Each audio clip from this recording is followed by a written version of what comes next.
जिस व्यक्ति में होता है ये गुण, उसके सामने झुक जाती हैं सभी शक्तियां। एक बार भगवान गौतम बुद्ध अपने शिष्यों के साथ किसी पर्वतीय स्थल पर ठहरे थे। शाम के समय वह अपने एक शिष्य के साथ भ्रमण के लिए निकले। दोनों प्रकृति के मोहक दृश्य का आनंद ले रहे थे। विशाल और मजबूत चट्टान को देख शिष्य के भीतर उत्सुकता जगी।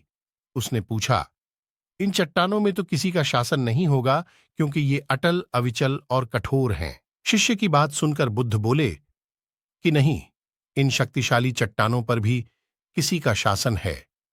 लोहे के प्रहार से इन चट्टानों के भी टुकड़े टुकड़े हो जाते हैं। इस पर शिष्य बोला, तब तो लोहा सर्वशक्तिशाली हुआ। बुद्ध मुस्कुराए और बोले, नहीं, अग्नि अपने ताप से लोहे का रूप परिवर्तित कर सकती है। उन्हें धैर्यपूर्वक सुन रहा शिष्य बोला, इसका मतलब अग्नि सबसे शक्तिवान है। बुद्ध ने फिर उसी भाव से उत्तर दिया, नहीं, जल अग्नि की उष्णता को शीतलता में परिवर्तित कर देता है तथा अग्नि को शांत कर देता है। शिष्य कुछ सोचने लग गया।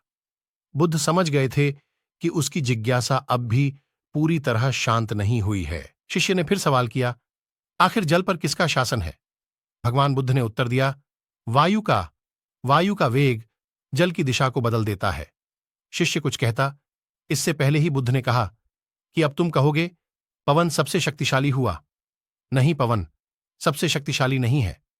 सबसे शक्तिशाली है मनुष्य की संकल्प शक्ति, क्योंकि इसी से पृथ्वी, जल, वायु, अग्नि इत्यादि को नियंत्रित किया जा सकता है।